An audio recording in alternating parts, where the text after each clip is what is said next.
ದರ್ಶನ್ಗೆ ಜಾಮೀನು ಲಭ್ಯವಾಗಿದೆ.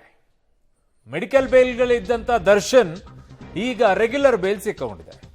ಮೆಡಿಕಲ್ ಬೇಲಲ್ಲೇ ಸರ್ಜರಿಯನ್ನ ಮಾಡಿಸ್ಕೊಳ್ಳಿಲ್ಲ. ಈ ರೆಗ್ಯುಲರ್ ಬೇಲ್ ಸಿಕ್ಕ ಮೇಲೆ ಸರ್ಜರಿ ಎಲ್ಲಿಂದ ಮಾಡಿಸ್ಕೊಳ್ಬೇಕು? ಈಗ ಆಸ್ಪತ್ರೆಯಲ್ಲಿದ್ರು, ಇನ್ಮೇಲೆ ಮನೆಗೆ ಹೋಗ್ತಾರೆ ಅಷ್ಟೇ. ನಾಳೆ ಸೆಷನ್ಸ್ ಕೋರ್ಟ್ಗೆ ರಜೆ. ಇವತ್ತು ಸಂಜೆಯೊಳಗೆ ಜಾಮೀನು ಪ್ರಕ್ರಿಯೆ ಮುಕ್ತಾಯವಾಗುವಂಥದ್ದು ಡೌಟ್. ಹೀಗಾಗಿ ಪವಿತ್ರ ಗೌಡಗೆ ಸೋಮವಾರನೇ ಬಿಡುಗಡೆ ಸಾಧ್ಯತೆ. ಭಾನುವಾರ ಅಂತೂ ಆಗೋದಿಲ್ಲ. ನಾಳೆ ಸೆಕೆಂಡ್ ಸ್ಯಾಟರ್ಡೆ, ನಾಳೆ ಆಗೋದಿಲ್ಲ. ಭಾನುವಾರ ಆಗೋದಿಲ್ಲ. ಸೋಮವಾರವೇ ಬಿಡುಗಡೆ ಆಗುತ್ತೆ. ಸೊ ಈಗ ಜಾಮೀನು ಸಿಕ್ಕರೂ ಕೂಡ ಆಚೆ ಬರೋಕೆ ಆಗೋದಿಲ್ಲ. 2 ದಿನ ಅಂತೂ ಇನ್ನೂ ಜೈಲಿನಲ್ಲೇ ಇರಬೇಕಾಗತ್ತೆ. ಇನ್ನೊಂದು ಕಡೆಗೆ ಅಭಿಮಾನಿಗಳದ್ದು ನೋಡಿ, ಅಲ್ಲಿ ದೃಷ್ಟಿ ತೆಗೆಯಕ್ಕೆ ನಿಂಬೆಹಣ್ಣಿಗೆಲ್ಲ ದೀಪ ಇಟ್ಬಿಟ್ಟು ಅದ್ರ ಮೇಲೆಲ್ಲ ಬೆಳಗಿ ಇವೆಲ್ಲ ಮಾಡ್ತಾರೆ. ಇಂಥ ಅಭಿಮಾನಿಗಳಿಂದಾಗಿಯೇ ನಟರಿಗೆಲ್ಲ ಒಂದಿಷ್ಟು ಬರೋದು ಕೆಟ್ಟ ಹೆಸರುಗಳು. ಅವ್ರು ಇನ್ನೂ ಮುಕ್ತರಾಗಿಲ್ಲ ರೀ ಆರೋಪದಿಂದ. ಅವ್ರಿಗೆ ಜಾಮೀನು ಸಿಕ್ಕಿರೋದಷ್ಟೇ. ಆಗಬೇಕಾಗಿದೆ ಇನ್ನೂ ಅವ್ರಿಗೆ. ಆರೋಪದಿಂದ ಮುಕ್ತರಾದ ಮೇಲೆ ಇವೆಲ್ಲ ಮಾಡಿ. ಇನ್ನೂ ಆರೋಪದಿಂದ ಮುಕ್ತ ಆಗಿಲ್ಲ ಅವರು. ಸ್ಟಿಲ್ ಅವ್ರ ಮೇಲಿರುವಂಥದ್ದು ಕೊಲೆ ಆರೋಪನೇ. ಸದ್ಯಕ್ಕೆ ಅವರಿನ್ನೂ ಕೊಲೆ ಆರೋಪಿನೇ. ಕೊಲೆ 2ನೇ ಆರೋಪಿ ಅದರಲ್ಲಿ. ನನ್ನ ಸಹೋದ್ಯೋಗಿ ಈಗ ಕ್ರೈಮ್ ಬ್ಯೂರೋ ಹೆಡ್ ಆಗಿರುವಂಥ ಮುರಳೀಧರ್ ನನ್ನ ಸಂಪರ್ಕಕ್ಕೆ ಸಿಗ್ತಾ ಇದ್ದಾರೆ. ಮುರಳಿ, ಈಗ ನಾಳೆ ಸೆಕೆಂಡ್ ಸ್ಯಾಟರ್ಡೆ, ಅದಾದ ನಂತರ ಭಾನುವಾರ ಇರೋದ್ರಿಂದ ಸೋಮವಾರ ಇವರೆಲ್ಲ ಆಚೆ ಬರೋಕ್ಕೆ ಅವಕಾಶ ಸಿಗುತ್ತೆ. ದರ್ಶನ್ಗೆ ಏನು ಬಿಡಿ, ಅವರು ಮೆಡಿಕಲ್ ಬೇಲ್ ಮೇಲೆ ಆಚೆ ಬಂದರು, ಸರ್ಜರಿ ಮಾಡಿಸ್ಕೊಳ್ಳಿ ನಿಂತೀನಿ ಅಂತೇಳಿ 2-3 ದಿನದಲ್ಲಿ ಪ್ಯಾರಲೈಸಿಸ್ ಆಗ್ಬಿಡುತ್ತೆ, ಪಾರ್ಶ್ವವಾಯು ಆಗ್ಬಿಡುತ್ತೆ ಅಂತಂದಿದ್ರು. ಅದೇನೂ ಆಗಲಿಲ್ಲ. ಬಟ್ ಸರ್ಜರಿನೂ ಆಗಲಿಲ್ಲ.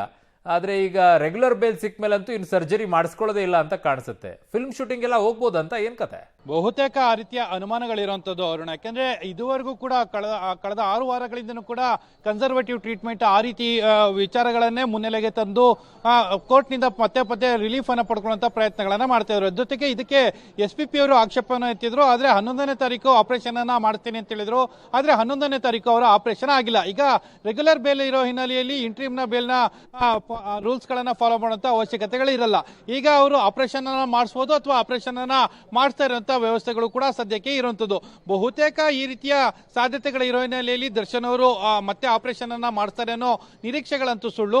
ಬಹುತೇಕ ಅವರು ಹೊರಗಡೆ ಬರುವಂತ ಸಾಧ್ಯತೆಗಳೇ ಅತಿ ಹೆಚ್ಚಾಗಿದ್ದಾವೆ. ಯಾಕಂದ್ರೆ ಆಪರೇಷನ್ ಅನ್ನ ಮಾಡಿಸ್ತಾನೆ, ಇನ್ನೊಂದು ವಾರಗಳ ಕಾಲ ಕನ್ಸರ್ವೇಟಿವ್ ಟ್ರೀಟ್ಮೆಂಟ್ ಏನಿದೆ ಆ ಟ್ರೀಟ್ಮೆಂಟ್ ಅನ್ನ ತೆಗೆದುಕೊಂಡು ಹೊರಗಡೆ ಬರುವಂತ ಸಾಧ್ಯತೆಗಳು ಕೂಡ ಇರುವಂತದ್ದು. ಜೊತೆಗೆ ಇನ್ನೊಂದು ಪ್ರಮುಖವಾದ ಅಂಶ, ಇನ್ನುಳಿದಂತ 6 ಜನ ಆರೋಪಿಗಳು, ಅದರಲ್ಲೂ ಕೂಡ ಪವಿತ್ರ ಗೌಡ, ಪ್ರದೋಷ್ ಇರ್ಬೋದು, ಇನ್ನುಳಿದಂತ ಆರೋಪಿಗಳೇನಿದ್ದಾರೆ ಅವ್ರು ಯಾರು ಕೂಡ ಇವತ್ತೇ ರಿಲೀಸ್ ಆಗುವಂತ ಸಾಧ್ಯತೆಗಳು ತೀರಾ ಕಡಿಮೆ ಇದೆ. ಯಾಕಂದ್ರೆ ಹೈಕೋರ್ಟ್ ನ ಸರ್ಟಿಫೈಡ್ ಕಾಪಿ ಏನಿದೆ ಆ ಸರ್ಟಿಫೈಡ್ ಕಾಪಿ ಇನ್ನೂ ಕೂಡ ಆರೋಪಿಗಳ ಪರ ವಕೀಲರಿಗೆ ಸಿಕ್ಕಿಲ್ಲ.